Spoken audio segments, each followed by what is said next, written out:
tardes a todos, a todas. Bienvenidas y bienvenidos a este encuentro de Anatomofisiología 1 que versa sobre preguntas y respuestas sobre la anatomía y la fisiología del aparato respiratorio. Quien les habla es Andrés Burqueviale, profesor titular de Anatomofisiología 1 y 2 del Instituto de Salud Comunitaria. La materia corresponde a las carreras de licenciatura en enfermería, licenciatura en kinesiología y licenciatura en obstetricia.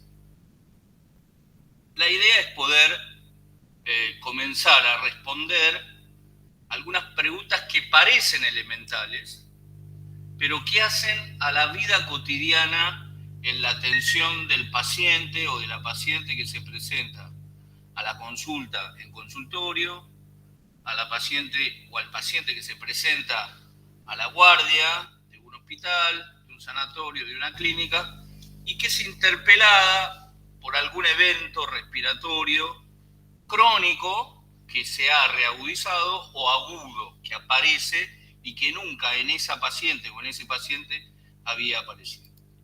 Lo primero que uno tiene que tener en claro es poder identificar cuáles son las etapas del proceso de respiración. ¿Alguno de los presentes y comunicados pudiera contestar esta pregunta?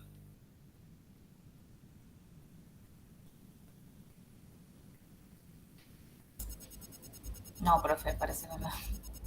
Parece que no. Entonces, esas etapas del proceso de respiración, ¿sí?, básicamente tienen como propósito proveer oxígeno a los tejidos y eliminar el dióxido de carbono. Primera gran noticia. Dígame si se escucha bien, porque yo a veces me veo en display. No, se escucha perfecto. Una vez que uno sintetizó esta provisión de oxígeno y eliminación de dióxido de carbono para y con los tejidos, uno pudiera dividir el proceso de respiración en cuatro etapas. Cuatro etapas funcionales principales. A saber, la ventilación pulmonar, la ventilación de oxígeno y la difusión de oxígeno y de dióxido de carbono, transporte en sangre y líquidos corporales y la regulación de la ventilación. Cuando analizo el primer proceso, ese que denomino ventilación pulmonar, debo definir a esta ventilación pulmonar como el movimiento de entrada y de salida de aire entre la atmósfera y los alvéolos pulmonares.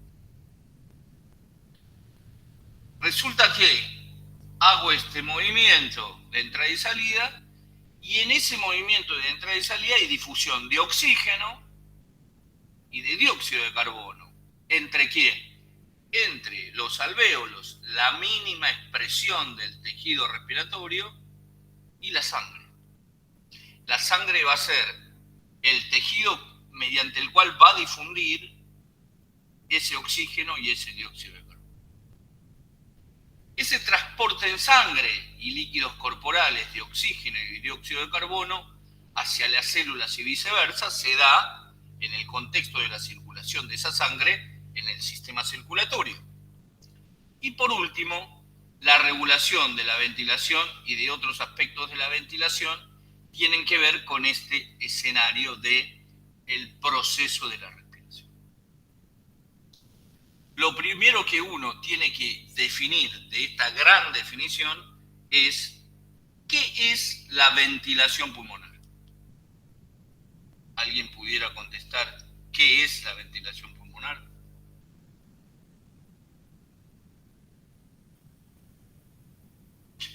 La ventilación pulmonar es un proceso que consiste en el movimiento de entrada y salida de aire entre la atmósfera y los alvéolos pulmonares. recordar la anatomía constitutiva del pulmón. O recordar y leer en el libro la anatomía constitutiva del pulmón. Desde lo macro, dividiendo al pulmón derecho en 3 lóbulos y al pulmón izquierdo en 2 lóbulos, y de ahí en las diferentes mediciones de bronquios hasta llegar a la mínima expresión de ese tejido respiratorio que son los alveolos. Desde el punto de vista anatómico, uno debiera responder cómo está compuesto desde el punto de vista anatómico el aparato respiratorio. ¿Cuál sería la respuesta a esta pregunta? Yo estoy tratando de seguir una hilación en relación a los videos publicados en la página del campus, ya sea por su docente particular o los publicados en la solapa general. Este aparato respiratorio está compuesto por la nariz como porción exterior, las fosas nasales, la boca, la faringe, la laringe, la glotis como orificio de entrada a la laringe, la epiglotis que juega a manera de válvula, digamos en el momento, por ejemplo, de la deglución, para que ese bolo alimenticio que comienza a descender por el aparato digestivo no trascienda al aparato respiratorio, la tráquea, los bronquios, los bronquiolos, los lóbulos superiores, medios, inferiores, la pleura parietal y la pleura visceral. Recordar el escenario de la pleura parietal y la pleura visceral. Ya el adjetivo describe cada una de las funciones de la pleura. La pleura parietal es aquella que se va a adosar a la parrilla costal y la pleura visceral va a ser aquella que se va a adosar y va a cubrir en toda su superficie a ambos pulmones. ¿Cómo se distribuye ese aire que he tomado desde la atmósfera? Se distribuye esos pulmones siguiendo este territorio anatómico y el final es el camino de la tráquea y la tráquea bifurcándose en el bronquio fuente derecho, bronquio fuente izquierdo que desembocan en los pulmones. Después esos bronquios se van a ir diversificando, se van a ir segmentando, esa es la palabra correcta. Usted va a aprender a lo largo del recorrido de otras materias la segmentación bronquial o lo que se denomina segmentación broncopulmonar, que tiene que ver con la calidad de función respiratoria que van a tener cada uno de esos segmentos y con la disminución del diámetro, hasta llegar a la conformación de los sacos alveolares por parte de los alveolos. Una vez que uno tiene ordenado este escenario, debiera poder definir cuáles son las funciones de las vías respiratorias. Alguno que está del otro lado de la cámara, prendida y no prendida, puede definir cuáles son las funciones básicas de las vías respiratorias.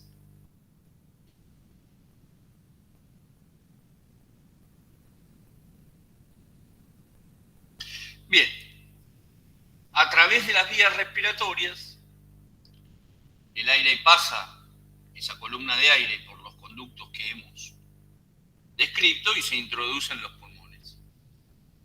Las funciones de las vías respiratorias son humedecer 100% el aire que introduzco. ¿Por qué? Porque esa humidificación de ese aire que introduzco me va a permitir una más rápida y continua difusión tanto del oxígeno hacia adentro como del dióxido de carbono hacia afuera. Profe. Sí. Es por eso que cuando se conecta al oxígeno, mediante Sí, la cánula nasal o la máscara, se exactamente. coloca el humidificador, ¿no? Para Exactamente. que sustituya esta parte de unificar. Exactamente. Y por el otro lado, porque cuando usted coloca cánula nasal, digamos, o máscara con reservorio, según la capacidad, digamos, según la incapacidad respiratoria que pudiera tener el paciente, ese oxígeno entrando seguro 2 litros por minuto de base a hasta 10 a 15 litros por minuto. Después usted pasa a otro dispositivo que es la cánula de alto flujo nasal, Venturi. donde ahí puede colocar entre 15 a 60 litros por minuto. Digamos, ese oxígeno impacta en el epitelio nasal y en todo el epitelio respiratorio. Entonces, usted le coloca el humidificador, está bien la apreciación que hace, para que no se lastime, para decirlo de alguna manera, no se Para que no lastime. se resequen. Exactamente, que no, digamos, popularmente se le reseca el epitelio. Técnicamente se lacera ese Ujú. epitelio nasal, el epitelio faríngeo, el epitelio laríngeo, el epitelio de la tráquea, hasta llegar a los pulmones y uno pueda mantener, digamos, esa columna de aire óptima. ¿Por qué? Porque quizás el paciente tenga una incapacidad, ¿no? Imagínense que usted tiene ya un paciente con una enfermedad pulmonar obstructiva crónica, digamos, descripta, diagnosticada y en tratamiento. Y se exacerba, se reagudiza por un evento infeccioso agregado, como puede ser una neumonía viral por coronavirus o una neumonía bacteriana X. No solamente tiene incapacidad para entrada y salida de ese aire, sino también tiene incapacidad para la difusión del oxígeno y del dióxido de carbono que en esa columna de aire usted incorpora o exhala. Y entonces, el paciente, ¿qué sucede con el paciente? ¿Cuál es el parámetro que usted va a ir a buscar en la asistencia aguda si viene en insuficiencia respiratoria? ¿Cómo está saturando? Mediante un dispositivo que se denomina oxímetro de pulso, conocido popularmente como saturómetro, usted censa la saturación de oxígeno que tiene ese paciente. Y entonces sabe que en menos de 95% usted tiene que colocar oxígeno porque resulta que no le falta solamente oxígeno a su aparato respiratorio. A toda la economía, a todo el organismo le falta ese oxígeno al 95% o más. Y la otra cosa que me parece importante, y termino con esto, es qué sensa usted en el oxímetro de pulso, en el conocido entre la jerga de la enfermería, de la medicina, de la kinesiología, como el saturómetro. Usted sensa la oxihemoglobina, es decir, la cantidad de oxígeno disuelto asociado a la hemoglobina, proteína plasmática de los glóbulos rojos, que es la responsable de la circulación y difusión en un 97% en sangre. El otro 3% de oxígeno circula en forma libre, disuelto en forma libre. Así que este no es un dato menor, porque usted necesita claramente reacondicionar al paciente para que tenga una oxigenación óptima. El otro día interné un paciente, por ejemplo, ya a pesar de la juventud, 40 años, un fumador crónico desde los 13 años, con una instalada enfermedad pulmonar obstructiva crónica. En paralelo, el señor tiene 15 años de panadero, trabaja en una cuadra, con los últimos 6 años con protección. Los otros años previos sin protección. Entonces, más allá de su tabaquismo severo, está intervenido por ese polvo de la harina, digamos, en la cuadra trabajando. Bueno, resulta que ese señor llegó a la consulta por tos, por fiebre, por disnea clase funcional 3, por esa sensación de falta de aire, y saturaba entre 88% a 90%. 88% a 90%. Bueno, obviamente se lo internó y se colocó una cánula nasal. Con la cánula nasal el señor mejoraba su saturación a 93, entonces ahí, y 4 litros por minuto. Ahí cambiamos la estrategia, le pusimos la máscara con reservorio, 6 a 8 litros por minuto, fuimos probando y con esos 6 a 8 litros por minuto, con máscara con reservorio, el paciente saturaba 98%. Es decir, la normalidad con ayuda de oxígeno. La normalidad con ayuda de oxígeno. Esto que parece banal es parte de las estrategias de intervención en las enfermedades respiratorias o en otras enfermedades que pudieran producir desaturación, digamos, disminución de la concentración de oxígeno en sangre y esta falta de aire, esta disnea, que ya lo van a ver, tiene 4 clases funcionales. Profe, lo interrumpo ahí un segundo. ¿Cómo Sí. es este tema que a mí me quedó desde el primer día, el tema de la falta de aire? La disnea. Que necesita el paciente. En realidad lo que le sobra es dióxido de carbono, ¿no? No es esta falta de aire. Eso lo explicó. Sí, dígame. Sí. Las sensaciones de falta de aire, pero en realidad lo que no puedes eliminar correctamente el dióxido de carbono. Sería así. En realidad, ese es un escenario. Cuando uno estudia el paciente o la paciente con disnea, la disnea, esta falta de aire, es asociada a enfermedades respiratorias y a enfermedades cardiovasculares. Asociada a enfermedades respiratorias y a enfermedades cardiovasculares.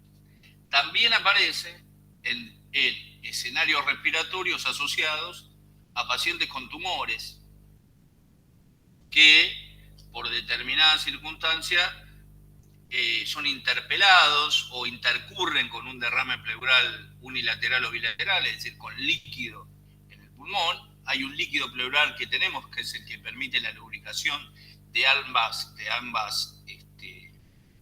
capas pleurales. Bueno, eso se llena de líquido, provoca un derrame pleural y también provoca esta sensación subjetiva de falta de aire en diferentes capacidades o en diferentes clases cardiovasculares. Después hay otros eventos que también provocan la disnea que podrá, digamos, estar asociada a un evento traumático. Usted tiene compromiso neurológico y ese compromiso neurológico condiciona su capacidad respiratoria y cardiovascular, por ejemplo. O, como yo decía, ante un proceso tumoral, de reciente comienzo y diagnóstico o avanzado en quimioterapia o ya instalado como enfermedad terminal en cuidados paliativos. Así que esto de la disnea, el paciente con disnea clásico, no es solamente respiratorio, este es un concepto importante a tener en cuenta. El paciente con disnea puede ser un paciente que esté intoxicado. El otro día internamos una chica de 18 años que tomó 40 miligramos de risperidona. Entonces, ¿cuáles son las consecuencias clásicas de la risperidona? Disnea, clase funcional 3-4, es decir, esa falta de aire, espasmos musculares, hasta llevar a la pérdida de conciencia. Y puede provocar ese espasmo muscular de los músculos inspiradores y expiradores. Entonces usted tiene que vigilar, porque quizás si llega al extremo por acción de esa intoxicación medicamentosa, esa paciente usted la tenga que ventilar, intubarla y colocarla en asistencia respiratoria mecánica. Otro evento, intoxicaciones, envenenamientos, algunas picaduras de animales ponzoñosos, llámese reptiles, llámese arañas, alacranes. En la provincia de Buenos Aires es endémica la picadura de un alacrán, que está descrito en la toxicología y en el estudio de estos animales ponzoñosos como endémico y propio de la provincia de Buenos Aires, Alacranis bonaerensis, que puede provocar entre 12 a 24 horas algún tipo de complicación neurológica.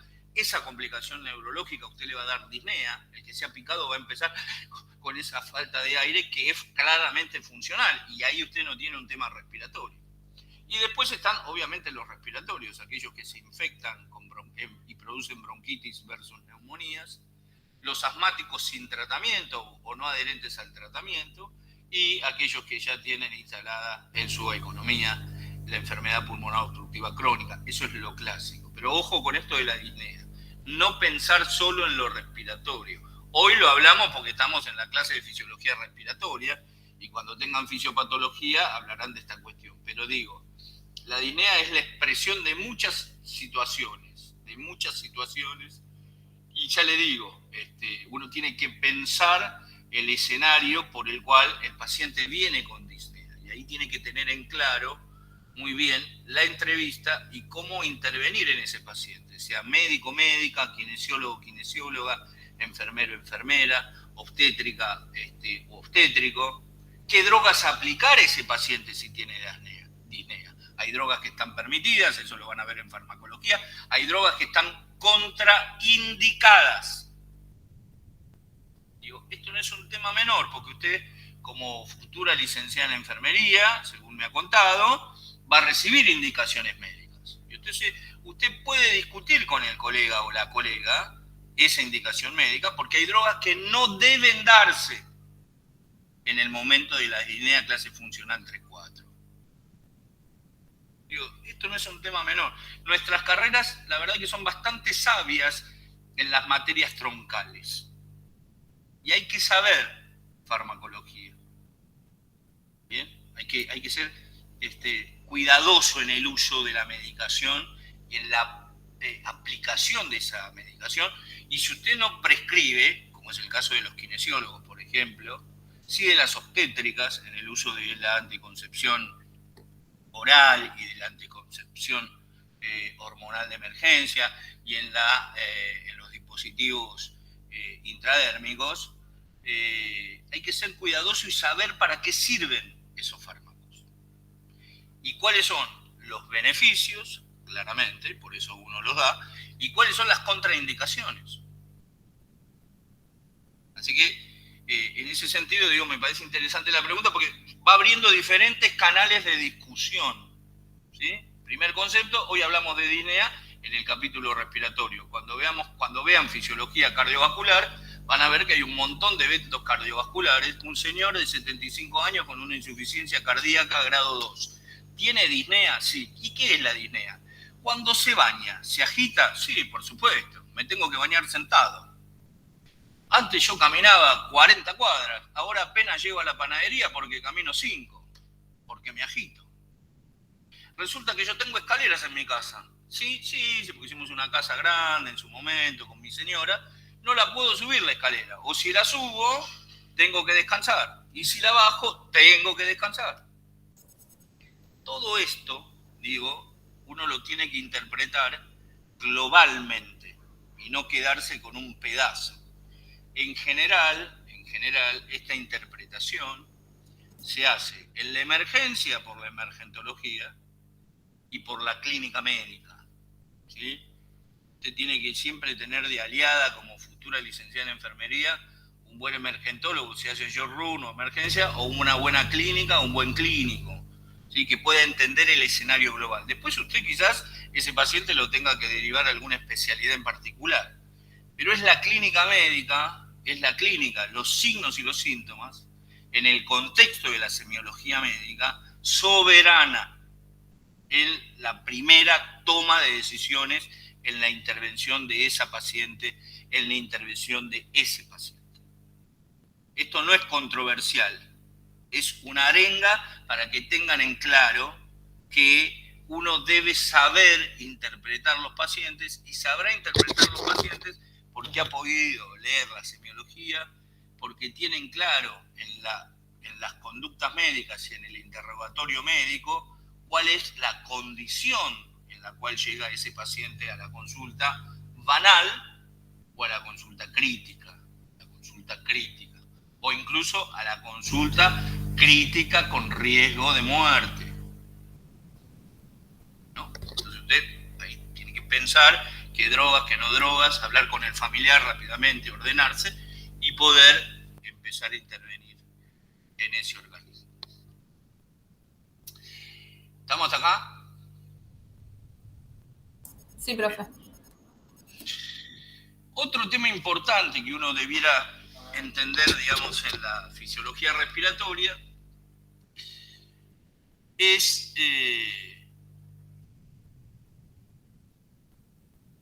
cómo se desarrolla el proceso de filtrado del aire por parte de las vías respiratorias.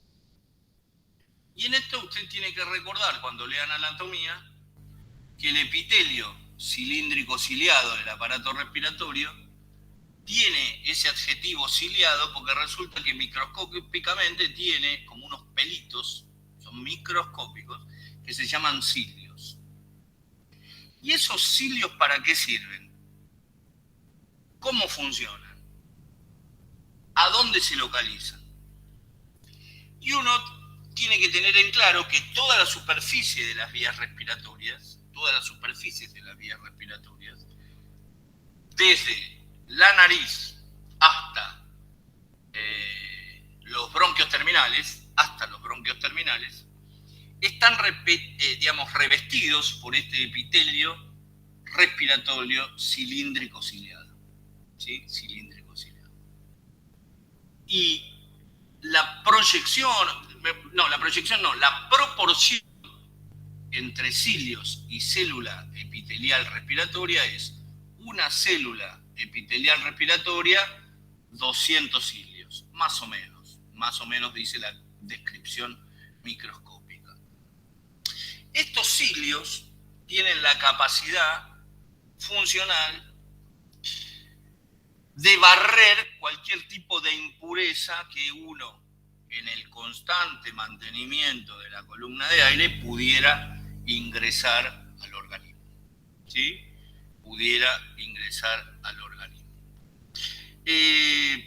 Ese barrido, esto lo digo como dato, no lo tienen que saber, pero digo para que entiendan, me está sucediendo a mí, le está sucediendo a ustedes, es aproximadamente a una velocidad de 1 centímetro por minuto, ¿sí?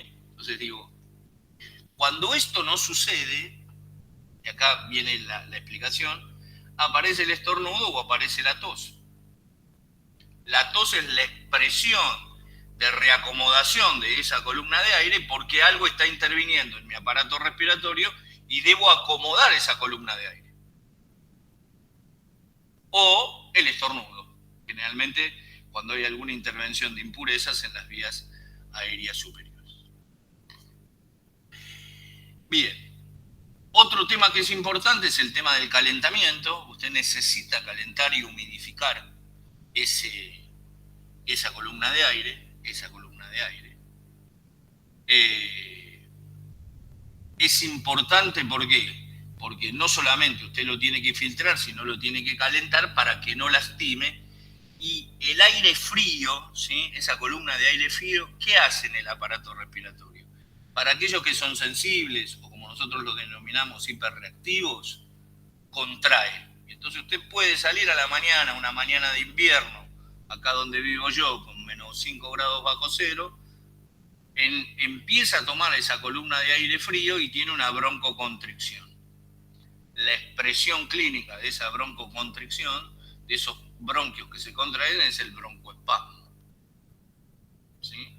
Porque no ha alcanzado usted con las vías aéreas superiores a calentar en el tiempo determinado esta cuestión de este aire a menos 5 grados bajo cero. Usted está en su casa, imagínese, seguramente con una temperatura de 20 a 23 grados y pasa a una amplitud térmica de 23 grados, más 5 de 28 grados, una diferencia de 28 grados negativa, menos 5 grados bajo cero. Bueno, eso impacta en el aparato respiratorio. No solamente en la humedad que usted tiene que mantener en todo su tracto respiratorio, sino provoca la broncoconstricción.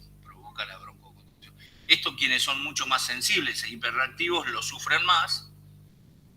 Se vio disminuido estos inviernos por el uso del barbijo. El uso del barbijo ha sido una protección a esas impurezas y a ese frío extremo para aquellos pacientes que son sensibles y que tienen, digamos, broncoconstricción. Bien.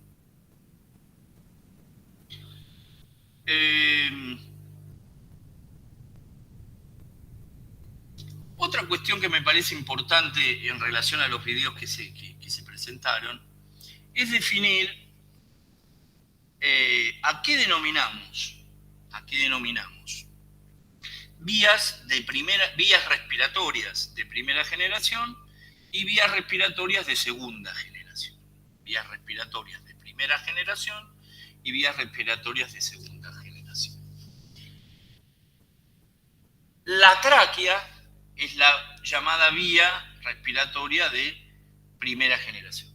Y los dos bronquios fuentes principales en los que se divide la tráquea son las vías de segunda generación.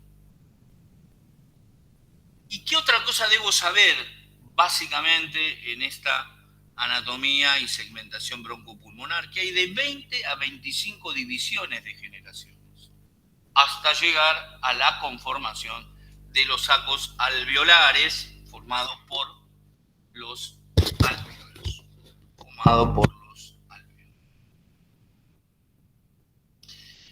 En este sentido, estas 20 a 25 generaciones de unidades funcionales van a formar lo que se denomina la unidad respiratoria. La unidad respiratoria. No confundir con la membrana respiratoria. Unidad respiratoria es una cosa, membrana respiratoria es otra. ¿A qué denomino membrana respiratoria? Perdón, ¿a qué denomino unidad respiratoria? Aquella que va a estar compuesta por el bronquiolo respiratorio, el bronquiolo terminal, el conducto alveolar, el alvéolo y el capilar sanguíneo. Esa es la unidad respiratoria. ¿Y qué función cumple esta unidad respiratoria? Cumple cuatro funciones. La primera etapa, interviene y recepciona la ventilación pulmonar. Ahí usted viene a la primera pregunta, a la segunda pregunta, ¿qué era la ventilación pulmonar? Es el proceso que consiste en la entrada y salida de aire entre la atmósfera y los alvéolos pulmonares. Segunda etapa, esta unidad respiratoria difunde el oxígeno y el dióxido de carbono. ¿A dónde? A la sangre. Tercera etapa, transporte de gases por la sangre, y en el transporte de gases por la sangre la difusión a los tejidos. Y la cuarta etapa es de esta unidad respiratoria, la cuarta etapa o función es la regulación de la ventilación. Dígame si estamos bien en el tiempo, porque yo me entusiasmo y sigo.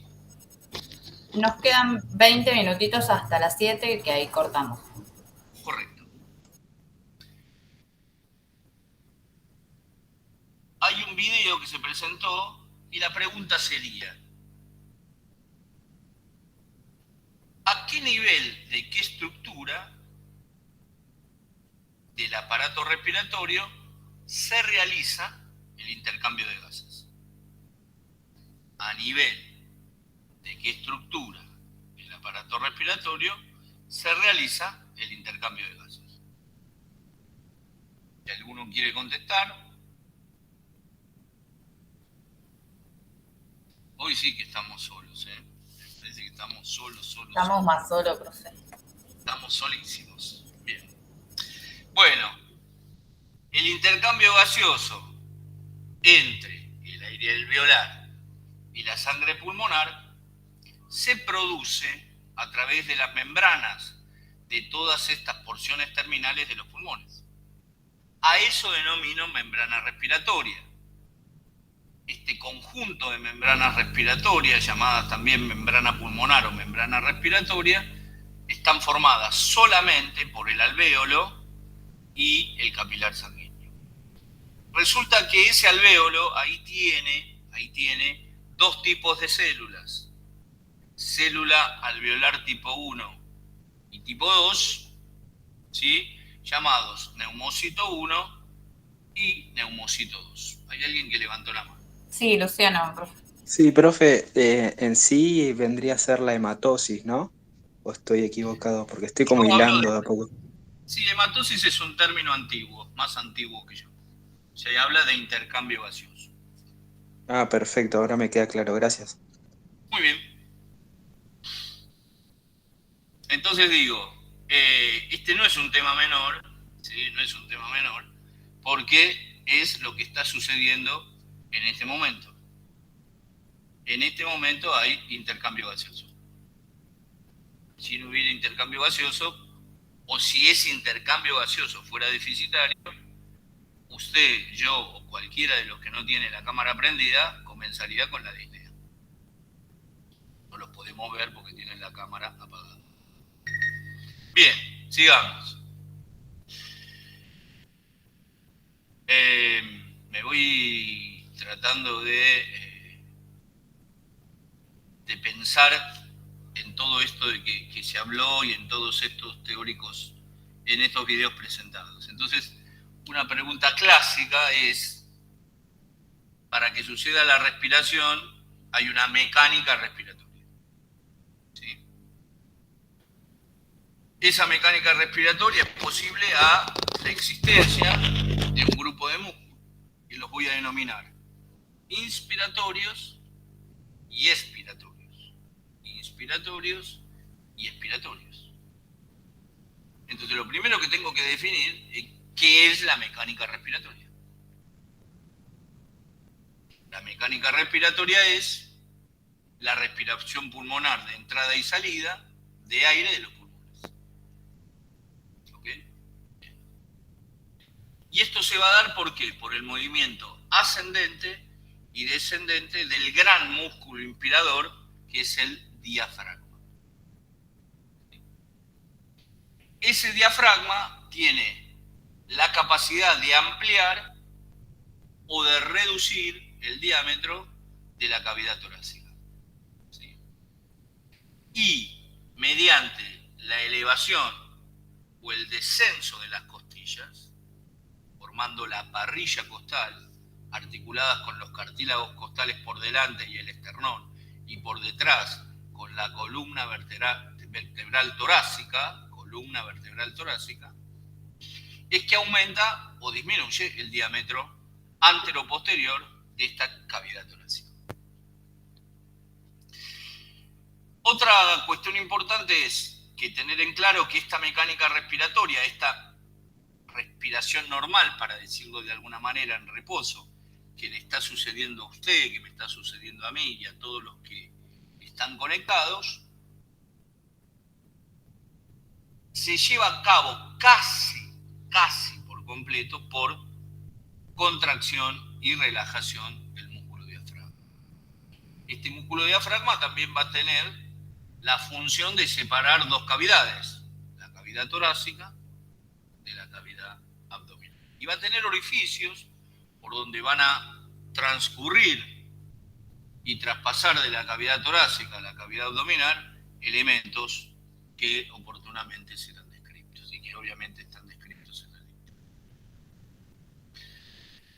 Cuando yo inspiro, durante la inspiración, ingresa la columna de aire, la contracción del diafragma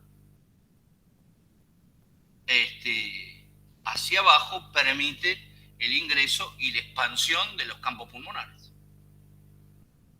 Y cuando expiro, ese músculo diafragma se eleva y hay cierto colapso, para decirlo de alguna manera, de ambas masas pulmonares para que usted pueda expirar.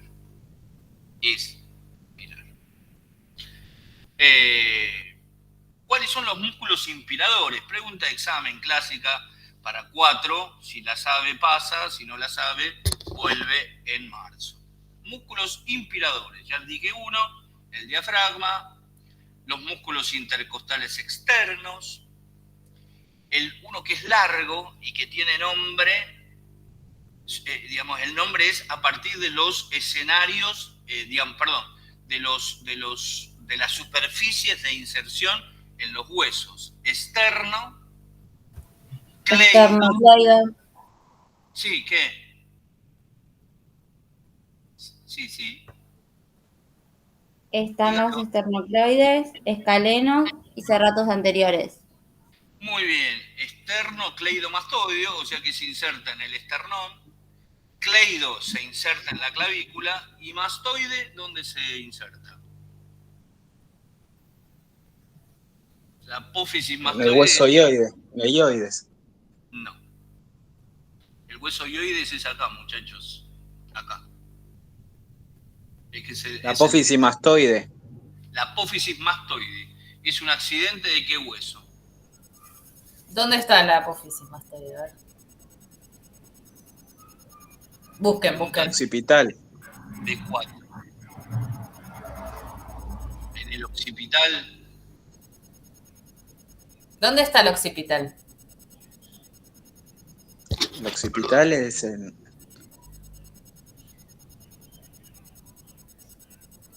Equivóquense, digan lo que les parece.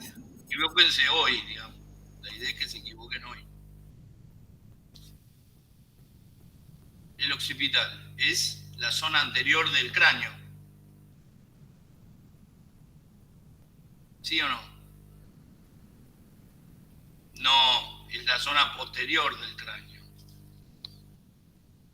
¿Sí? Posterior inferior, donde está el agujero magno. Exactamente. La apófisis mastoide es una superficie del hueso temporal. Temporal. Tómese el pabellón auricular y lo que aparece por atrás, sobresaliendo, usted va a sentir como un promontorio, tóquelo, eso es la apófisis mastoides. ¿Sí?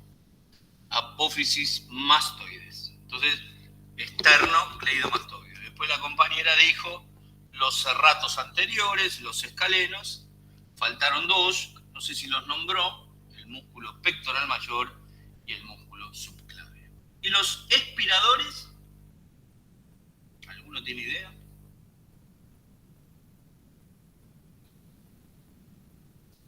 Los intercostales internos, ¿sí? Hay intercostales externos, medios e internos, y los rectos anteriores abdominales. Los rectos anteriores abdominales. ¿Sí? Rectos anteriores abdominales.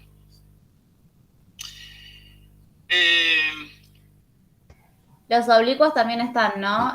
Profe, porque yo anoté el último que dijo, no lo tenía. No, los oblicuos aparecen, los músculos abdominales.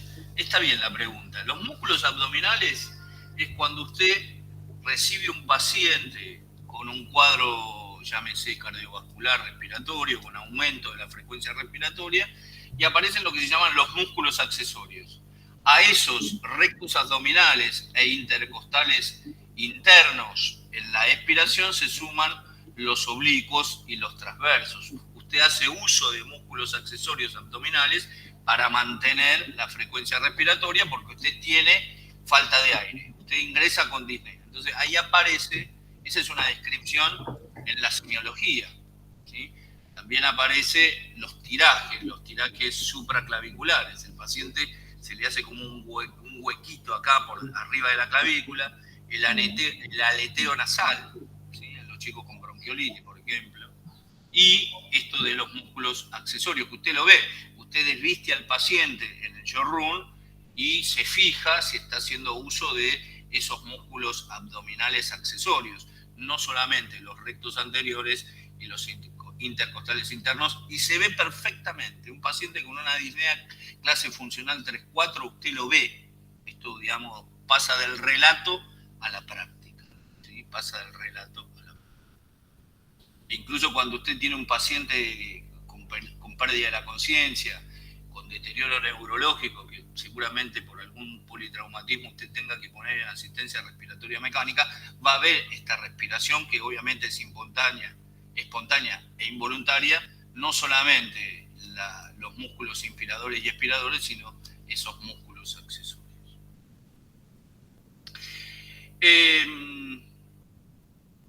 Hay más preguntas, pero bueno. El otro dato importante que a mí en relación a los músculos y a esto, pero digo, quiero ir a los grandes temas que plantearon los videos. ¿Qué son y cuáles son los volúmenes pulmonares? Este es otro clásico que, digamos, uno debe interpelar a cualquier colega profesional de la salud y que es un conocimiento básico. Es un volumen. ¿Un volumen de qué? De aire. ¿Sí? Es un volumen de aire. Es un volumen de aire. Volumen gaseoso. No es un volumen líquido, no es un volumen sólido, es un volumen gaseoso, un volumen de aire. ¿Y qué es estos volúmenes pulmonares? Son la representación máxima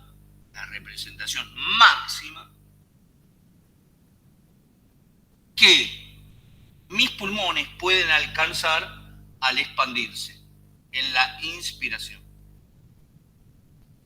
Y que son intervenidos también por el movimiento contrario, que es la expiración. En este escenario, usted debe conocer 4 volúmenes pulmonares. El volumen corriente, llamado también volumen de ventilación pulmonar. El volumen de reserva inspiratoria, escuche bien lo que digo y después usted analice volumen de reserva inspiratoria. Volumen de reserva expiratoria y volumen residual. ¿Qué es el volumen de ventilación pulmonar o el volumen corriente? El que está sucediendo y circulando en este momento. Es el volumen de aire, quizás yo esté ingresando un poco más, porque estoy haciendo un esfuerzo en el uso y quiero que esa parte esté articulada y la acentúo y elevo la voz para que sea claro, digamos, lo que digo. Pero digo, el volumen de aire inspirado o expirado en cada respiración normal. ¿Y qué valor tiene ese volumen corriente? 500 mililitros en el adulto.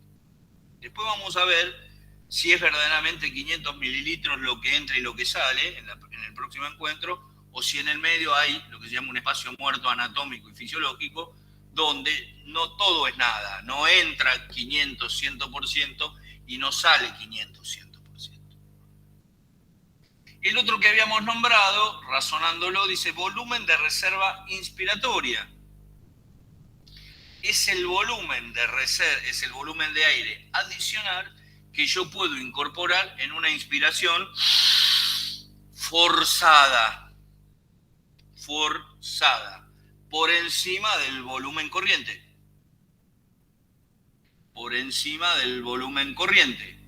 Y es equivalente a unos 3.000 mililitros de aire.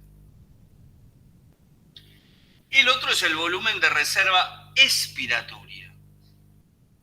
Es el volumen adicional de aire que usted puede expirar después de una expiración forzada. En la espirometría se mide esto. 1.100 mililitros, volumen de expiración forzada.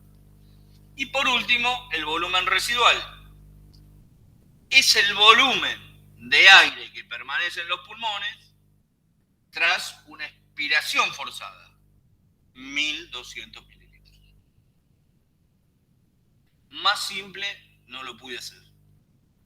Resulta que esos 4 volúmenes pulmonares van a interactuar entre ellos, ¿sí? En esta ventilación pulmonar, y asociados me van a dar capacidades pulmonares.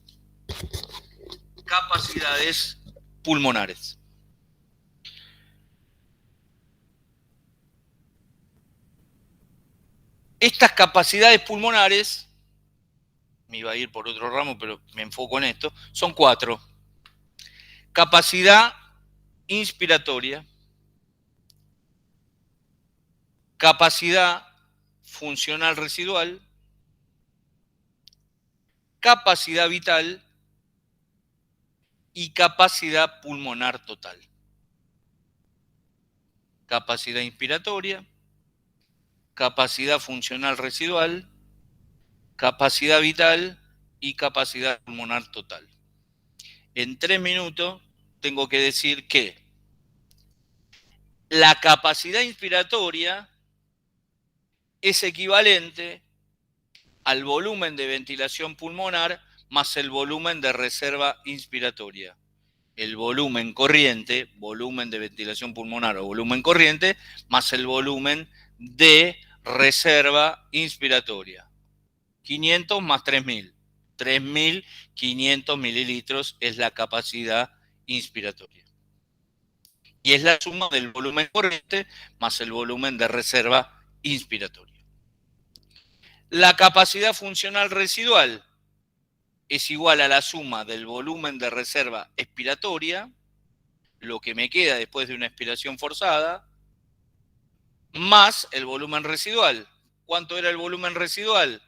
El volumen residual era 1.200 y el volumen de reserva inspiratoria eran 1.100. O sea que la capacidad funcional residual es de 2.300 mililitros.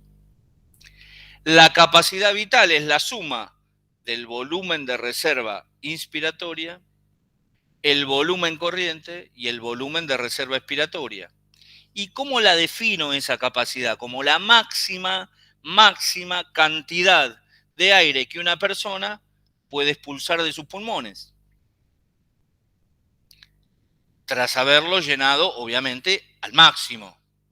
Y después también expirando al máximo, 4.600 mililitros. Y la capacidad pulmonar total es el volumen máximo que pueden dilatarse los pulmones con el mayor esfuerzo inspiratorio, aproximadamente 5.800 a 6.000 mililitros, equivalente a la capacidad vital más el volumen residual. Queda un minuto. Un minuto. ¿Sí? Un minuto. Más lento no lo pude hacer. Pero me parece que faltan un montón de otras cuestiones. Esto es lo básico para sacar 4. Lo digo con el respeto que todos me merecen, tengan la cámara prendida o la cámara desprendida. Si usted puede entender este escenario, comenzó a entender no solamente la anatomía, sino cómo funcionalmente interviene nuestro aparato respiratorio en todo nuestro organismo. Bueno, esto es la síntesis apretada de los... A esto tenemos que sumarle la lectura, ¿no? Exactamente, pero digo, si usted lee profundamente y ve los videos expuestos en la solapa de cada docente y en la solapa general del campus, diría que va a sacar 5, 6, y si se esfuerza un poco más va a sacar 7 puntos. Esto es lo básico. Digo, yo traté de sintetizar los grandes conceptos. ¿Hay más? Por supuesto que hay más. Podría sumarle 50 preguntas más y contestarlas, pero es una hora y me parece que está bien. Bueno, profe, muchas gracias. Bueno, a los que se han conectado, muchas gracias. A usted, Evelyn, como siempre, gracias por acompañarnos y por hacernos mucho más afable esta comunicación. Un abrazo y muchas gracias. Muchas gracias, profesor. Gracias. Chao, gracias.